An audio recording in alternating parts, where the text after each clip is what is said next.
Today, I want to talk with you about some different options for hiking the Grand Canyon and things that you need to know before you go.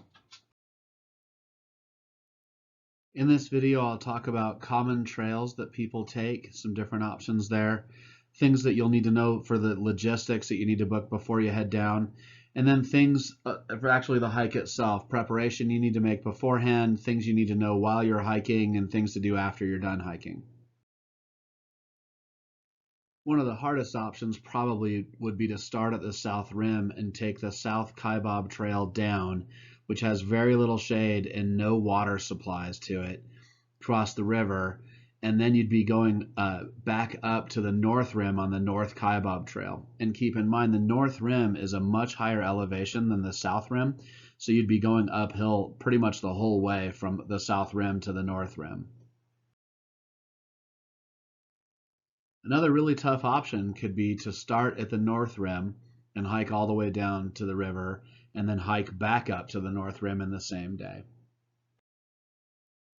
Another tough option could be starting up at the North Rim, going down the North Kaibab Trail, crossing the river, and then taking the South Kaibab Trail back up and out. The reason why that's not quite as difficult would be the North Rim is a much higher elevation than the South Rim, so at least you generally would be going downhill with that path. Another option you could do would be to start at the North Rim, hike down to the river, and then cross over, and then you could take the Bright Angel path back up. Bright Angel's a little bit flatter than the South Kaibab, so that'd be a little bit easier.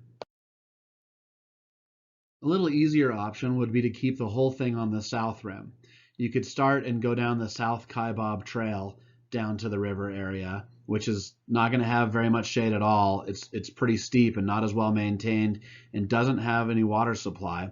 But then you could go back up the Bright Angel Trail, which is a little flatter and does have plenty of water supplies on it. The thing that's nice about keeping it on the South Rim is that's where most of the logistics are easily accessible, like hotels and shuttles and things like that. And then maybe the least difficult of these options could be to start on the South Rim, take the Bright Angel all the way down to the bottom, and then turn around and take the Bright Angel back out. One of the upsides there is some shade along the Bright Angel all the way, well, a lot of the way, and there's also plenty of water supplies along the way too. So you'd have water going down, water and shade going down, and water and shade coming back up. Another consideration is whether or not you want to do it in 1 day or 2 or 3 days. The National Park Service recommends you do not do it in 1 day. They say it's not safe to hike down to the river and back out in the same day. So if you do it over 2 or 3 days, certainly you can have a lot more enjoyable, measured experience. But that would require you to get a camping permit for somewhere down in the canyon, and that's sometimes difficult to get. For me, I ended up not getting the camping permit that I was hoping to get, so I couldn't go from the North Rim down to the South Rim. So I ended up doing the South Kaibab Trail down and then the Bright Angel Trail back up, and I'm glad I did. It was a good experience. It was hard, but it was manageable and safe. You need to book your logistics way in advance for the Grand Canyon. About 6 million people are going through each year. To give you an idea, I booked my stuff in February for a trip in October. If you're going to go to the North Rim and you wanted to fly nearest there, the nearest airport is St. George, Utah, and then it's several hours drive down to the North Rim. If you wanted to go into the South Rim, then you'd want to fly into Flagstaff, Arizona airport, and it's about an hour and a half drive up to the South Rim. Um, Keep in mind when it comes to cars, if you're going to rent a car, then someone in your party needs to drive because to go from the North Rim to the South Rim is about a 4 or 5 hour drive out and around the canyon. So there are shuttles that can take you from the South Rim up to the North Rim.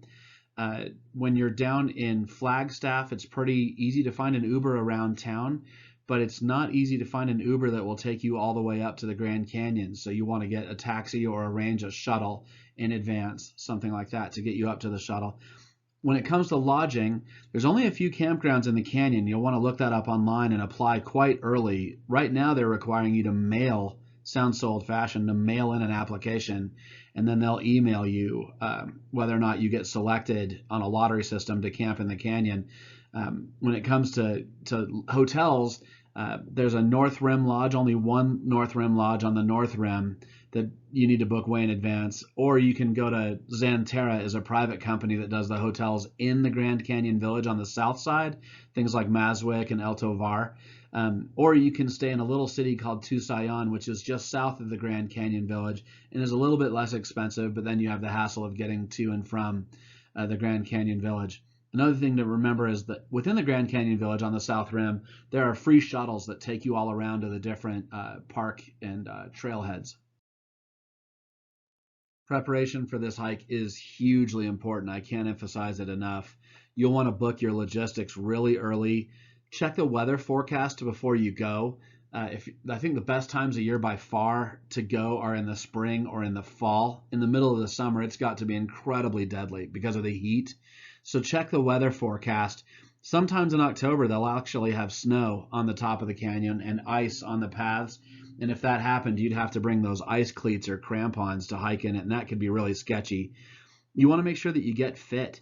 Attitude does not replace training. You got to be in decent shape, and I didn't see anybody who was heavy set down in the bottom of the canyon, so you'd want to lose weight and get in good shape. Also remember that walking is not hiking. I walked a lot. I bought some ankle weights and I walked a lot, but there's a huge difference between hiking and picking your feet up to step over some of those little erosion barriers versus walking. And so if you're not in hiking shape where you're stepping up and practice on a Stairmaster and thing like that, it's different conditioning. The other thing you do just before your hike is you can pre-hydrate.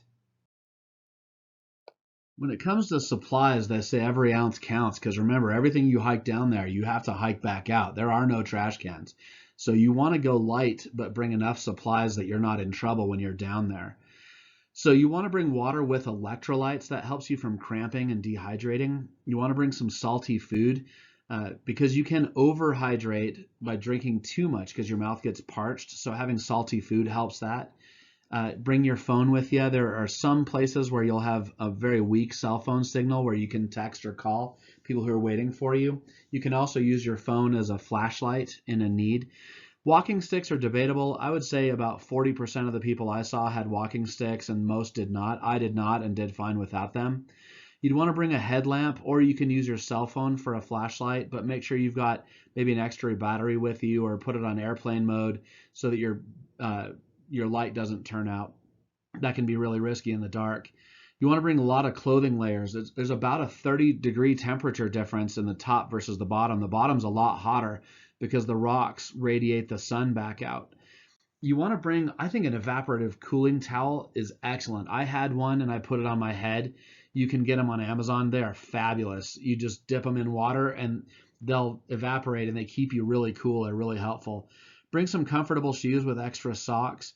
Bring Band-Aids and moleskin for your feet in case you start to get blisters. But if you're wearing comfortable shoes that you've worn a lot and trained in a lot before the hike, you should be fine there.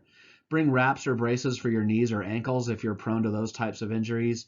Bring anti-inflammatories. I took them before I started hiking, and that helped a lot. And then also you might consider bringing chafing cream for things like armpits or your nether regions or anything that rubs when you walk. If you have anything that rubs, it could really hurt a lot. So chafing cream, it just looks like a small thing of deodorant, but it can be really helpful if you have that chafing problem. Now, in terms of actually doing the hike, start plenty early. You don't want to be caught late at night out in the canyon. That's what happened to me. It took me longer than I thought it would. So start plenty early. The people that I saw that started on the North Rim had actually started at 4:30 that morning. So start plenty early. Make sure that you're really hydrated and stay hydrated as you're hiking. It's easy to get dehydrated, and that can lead to heart attacks and all kinds of problems. Eat some salty food as you're going. That will help the water absorb into your body. Make sure to hike your own hike. And what I mean by that is it's not a race. So you take your own pace, take your own rests, do what feels right to your body. Don't feel pressured by deadlines or people who go really fast or any of that stuff, people who are passing you. You're there to enjoy this. This is not a marathon. So hike your own hike at your own pace and take rests as you need them. Know your limits. In other words, if you start to go down and you're getting fatigued, remember, down is optional, but up is not. So turn around and go back up if you're starting to get too tired or if you twist an ankle or something like that. It's about $10,000, they say, to fly you out with a helicopter. and then you have to pay for your family to come get you in the hospital and all that stuff. So they typically will only fly you out if it is life threatening. Otherwise, they make you hike it out. So know your limits and don't push your limits.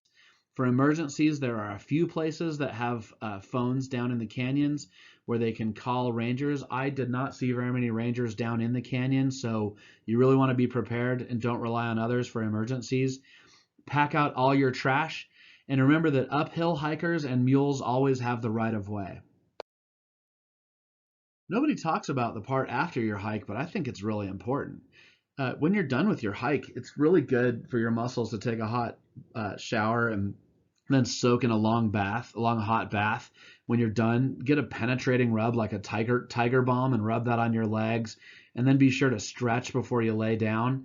It can really help in your recovery. And then make sure you rehydrate and eat to help balance out your body, and then do a lot of rest. It will help you recover a lot faster. So to quickly summarize, do a lot of preparation for this trip. It's not something just to roll out of bed and take lightly. Prepare all your logistics, your flights, your hotels, your campground, all that stuff, your food. Prepare your body. Make sure that you're fit, that you are in hiker's shape, that you've been doing Stairmaster, you've been practicing stepping up and down. Make sure that you've got appropriate supplies and that you go light. So a heavy backpack can be a huge burden. Hike your own hike. Take your own pace. You're not there to compare yourself to others. You're not there to win. There's no winning in this hike other than just enjoying it and getting out safely. And lastly, be safe and have a good time with it.